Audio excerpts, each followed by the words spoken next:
After I posted my how I would design the DCU Batsuit video, a lot of you guys really enjoyed that video and have been requesting that I do the same type of video for a bunch of other DC characters, predominantly the members of the Justice League. And that's obviously because, like I said in that video, the suits for these characters really matter to a lot of fans, including myself, and I think it's a very important aspect to getting the characters right. Obviously, it's not the most important. The writing matters more, the portrayal of the characters matter more, and a whole bunch of other things obviously matter more, but that doesn't mean that the aesthetics of these characters should be neglected. So in this video, I'm going to be explaining how I would design the DCU Justice League suits. But very quickly before we get into the video, please be sure to like, comment, subscribe, and share if you enjoy the content, and also hit that hype button if you have the feature available. It would really mean a lot. Diving right into the topic, I first want to establish that because of the fact that I've already made an entire 20-minute video going over what exactly I would do for Batman's costume, I'm just going to briefly go over what I would do for his costume in this video, just so people who haven't seen the other video can get a brief summarization of what I would want his suit to entail. I also want to add that for the other characters in this video, I'm not going to explain it as long as I did in the other video, because this video would be over an hour long, because I would have to do it for more than like 7 characters. I also genuinely just don't have nearly as much to talk about for the other costumes as I did with Batman, because I feel like Batman has a lot more components to his costume that matter, or that are controversial. That being said, starting things off with the Dark Knight, the first thing that I want to address is the cowl, which again I already addressed in the other video, but for the people who haven't seen it, I'll go over it again. If I was in charge of designing the DCU Batman's cowl, I would say gone are the days that we use a single piece for the cowl, where it's a large block of rubber that essentially gets molded into a cowl. We've seen this method with the likes of Keaton, with the likes of Kilmer, with the likes of Ben Affleck, even though he had the ability to turn his head. We also saw it with Bale in Batman Begins, and also the Dark Knight, but they separated the head and neck pieces so that he could have that range of motion. And with Pattinson, they're doing a similar thing. The approach that I would take is much more akin to a cloth-like fabric for the mask, where you would put framing underneath so that the mask still holds steady. This is because I would want them to give Batman the hoodie cowl. If you've seen any piece of Batman media, you know that Batman has consistently had the ability to just pull his cowl on and off of his head, similar to a hoodie. I think by ditching the thick rubber piece and going with a cloth-like fabric that simply has framing underneath, you can easily achieve said cowl. As far as Batman's eyes, I've already said in the other video, and I'm going to repeat in this video, I am a fan of white eyes. I think that we've seen white eyes work on a number of characters in live action, like Deadpool, Spider-Man, Wolverine, so there's no real reason as to why it wouldn't work for the Dark Knight. Obviously, you have people who are of the opinion that the eyes matter when showing the acting performance, but I would argue against that by saying that we've seen characters who don't have their eyes showing at all, like Darth Vader, the Mandalorian, etc., who can still give us very good moving performances without showing any facial expressions. And this obviously wouldn't even be to the same degree as Batman, because you can still easily animate his white eyes the same way they animate Deadpool's white eyes and Spider-Man's. As far as Batman's cape, as I've said many times before, I want him to have a cape that can cover his entire body, very similar to how he does in Batman the Animated Series and in the source material. To me, this helps to further immerse the viewer into the idea that Batman is a creature of the night, which, if you ask me, is very important to Batman's character. Batman's cape is also often portrayed as its own character, because a lot of the ridiculous poses that he's able to do is largely pulled off because of the flexibility and versatility of his cape.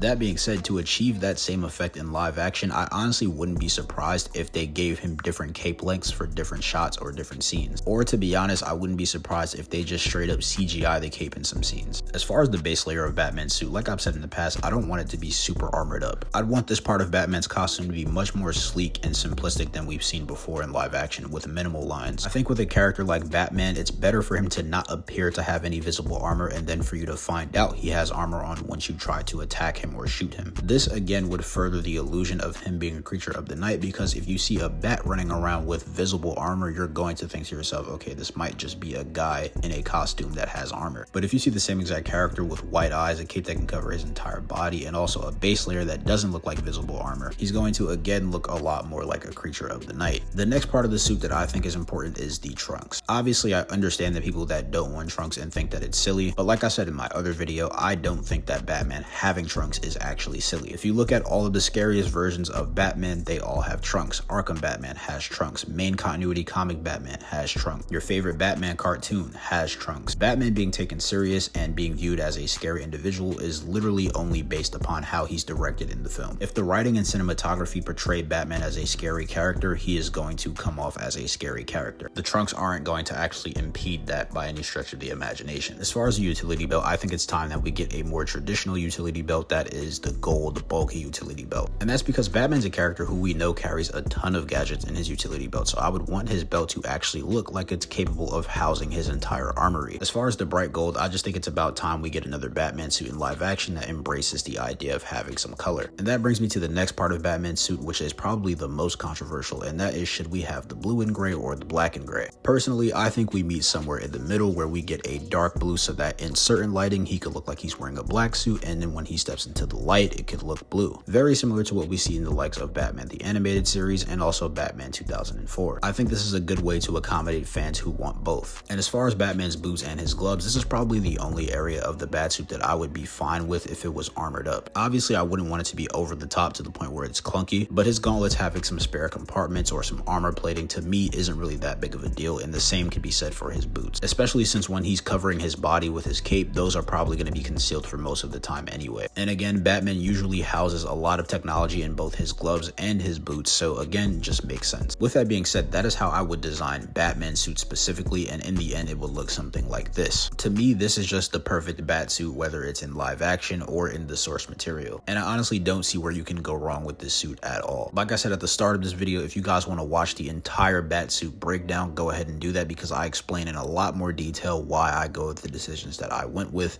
in that video. Next up, we'll go over how I would design the Man of Steel. Now obviously Superman has already been designed in the DCU because he has already had a film, but James Gunn has already said that he's open to giving the characters upgraded suits in the future or just different designs entirely. With that being established, I do think that Superman's suit in the first movie was overall pretty solid. I would give it an 8 out of 10. The only things that I would personally change about Superman's suit is the material that it's made out of and also the collar and the lines. Starting with the collar, the reason why I don't like the collar aesthetically is because for a character like Superman, it screams much more militaristic than wholesome. And I think that with Superman, that's the opposite of what you want to achieve. Now obviously, if this is supposed to be Superman's Kryptonian suit that he gets from the Fortress of Solitude that is from Krypton, this makes sense. But if we're specifically talking about the suit that his mother makes him, I really don't see a collar fitting. So personally, in the future, I would ditch the collar and go with the open neck design. As for the lines on Superman's costume, I also dislike those for the same reason why I dislike the collar. I think lines oftentimes make suits look a lot more tactical and militaristic, and that is the complete opposite of what Superman's suit is supposed to be, especially again if it's the one that his mother makes him. I also want to point out that we've seen a lot of Superman suits in live action, and we've seen no lines work completely well with Superman's suit. We can look as far back to Christopher Reeve's suit. That is arguably the best Superman suit that we've ever gotten. Personally, I think it is. We could even look at the Brandon Routh Kingdom Come suit, which is a good modernization of what a classic Superman suit should look like, and both of those suits don't have lines, so I would also implement that for the DCU Superman suit as well. Now we move to the material, and this is probably what was the most jarring thing about this Superman suit for most people, and that's because for some reason they used a material in this film that was much more akin to a thick rubbery material rather than using a traditional cloth-like material. Now personally, the only reason why I can see why they did this is because they probably were trying to capture the Frank Quietly All-Star Superman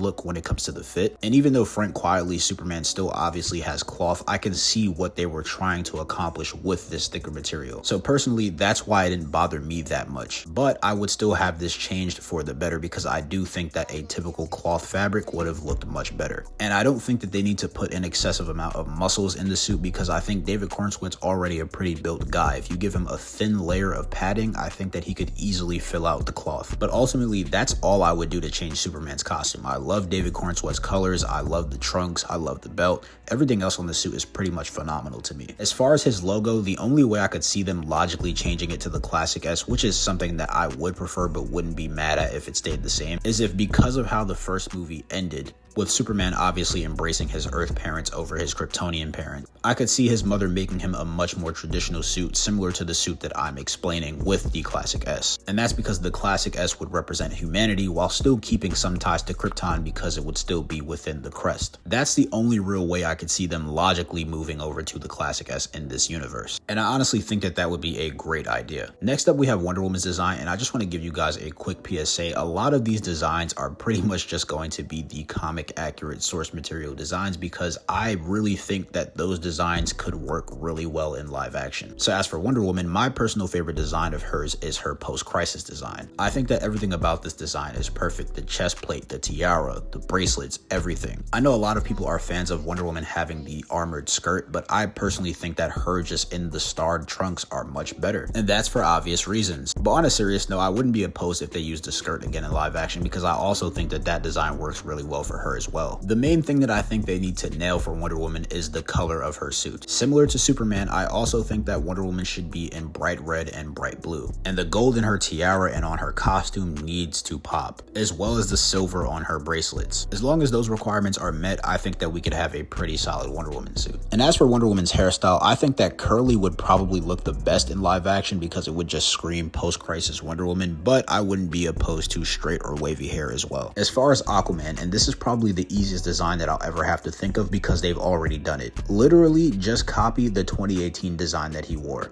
That design is the perfect Aquaman design. It literally has everything that you want in an Aquaman costume. It has the orange armor, it has the green gloves, it has the green pants, it has the fins. Everything about it is perfect. The only thing they need to do this time is make sure that Lobo isn't playing Aquaman. Next up, we have the Flash costumes. And the reason why I say the Flash costumes is because I'm going to go over both Barry Allen and Wally West. Starting with Barry Allen, I think that the perfect adaptation for his costume is the Flash Rebirth costume. And that's specifically because of the fact that I think that this is a perfect modernization of the Flash's costume. I love how the Speed Force lightning flows through his suit, but I also love how the suit still pretty much for the most part is the classic Flash suit. As far as his hoodie cowl, I would take the same exact approach that I referenced earlier for Batman. And as far as the actual material of the suit, I would go with a cloth-like fabric similar to Spider-Man. If you want to add some muscle padding underneath, again, I think that you should do it to a minimal amount and you just have the actor bulk up for the role, so that way he still obviously fills out the frame of the cloth costume. But other than that, I just think that that's the perfect way to go. And obviously I wouldn't want the white eyes because I would save that specifically for Wally West when he becomes the Flash. Speaking of Wally West, it has been confirmed that he is actually Kid Flash at this point in the DCU because of Creature Commandos, and we actually saw a brief glimpse of his design in the Creature Commandos Future Vision scene. And from what we can see, it pretty much looks like he's just wearing his classic Wally West Kid Flash costume, which is unironically exactly how I would design him for the DCU. Again, I just think that this is a perfect design and there's not much that I would really change or tweak. And as far as the material, I would have the same exact approach as Barry Allen's. Next up, we have the Green Lanterns of the DCU, and I'm not gonna lie, I'm already kind of losing hope for these costumes because I really have a feeling that they're going to be based off of the Earth 1 costumes, which is something that I really do not want because they just look like bona fide spacesuits. But in the event that they're still salvageable, I would recommend to the DCU that they give them the classic Green Lantern costumes that we see in the source material. For Hal Jordan specifically, I would want him to wear the current suit that he's wearing right now, which is very similar to his pre-crisis costume in which it has the black shoulders, but I also like the V-taper cutoff at the waist. I also think that it's mandatory for Hal Jordan Green Lantern to have the white gloves at this point because we've just never seen it in live action, and that's probably the best part of his costume. As far as Jon Stewart, I really like his traditional costume, but I really like the War Journal costume that he has right now. It honestly looks like the perfect modernization of his traditional Green Lantern costume, and I really like the fact that his boots come up to halfway through his thighs. That being said, as for Kyle Rayner and Guy Gardner, I think that it's imperative that they get these costumes right because they both easily have the best drip out of all of the Green Lanterns. And I'm not gonna lie to you, I was very disappointed with Guy Gardner's costume in Superman 2025. I let it slide because it's supposed to be the Justice Gang costume and they're all wearing the same uniform, but let's be real, they were all just wearing Mr. Terrific's costume. So hopefully we get Guy Gardner in the green vest with the Green Lantern symbol on it, the white gloves, the black turtleneck, the white belt, etc. And as for Kyle, I need the bulky mask, I need the bulky gauntlets, I need the skin tight suit, I need the white spot down the middle, I need everything. The Green Lantern costumes are genuinely perfect and I would not change them for live action at all. Next up, we have Green Arrow and Black Canary.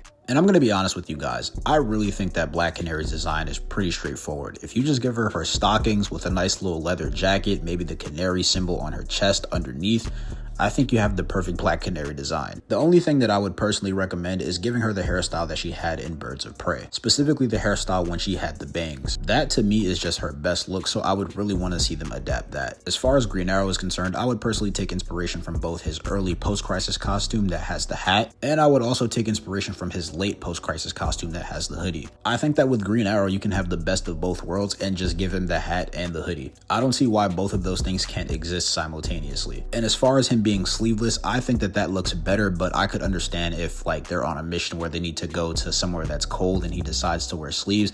I would be completely fine with that. But that's why you just give characters multiple costumes. That being said, this brings us to the last costume that we have to design, and that is for Martian Manhunter. And this one's a little bit tricky because I'm still not even sure about how they're going to go about bringing Martian Manhunter to life. I don't know if they're going to CGI him. I don't know if they're going to give somebody prosthetics. I genuinely don't know. And that's because Martian Manhunter is a character who is 6'7" and he's an absolute unit. So I really don't know what I would do for materials or things of that nature. But my ideal Martian Manhunter design would be a mixture of his New 52 costume and his post-crisis costume. And that's because I really love the color scheme that he has in the New 52 with the purple and the red. And I also think that he's a character that looks much better without the trunks and with the purple pants. However, I really am a fan of his post-crisis cape with the collar. So personally, what I would do is I would make the base layer of his costume the New 52 design with the purple into the red, and I would put his post-crisis cape on top of that and give him the collar with the same purple color scheme, obviously. And that to me is the perfect Martian Manhunter design. But overall, ladies and gentlemen, that is how I personally would design the Justice League costumes. Obviously, I'm open to seeing other interpretations brought to life, but I personally would prefer if the costumes that we get in live action closely resemble the ones that I referenced in this video. That being said, if you guys enjoyed this video, please be sure to like, comment, subscribe, and share, and also hit that hype button. And until next time, it's been your boy K the God.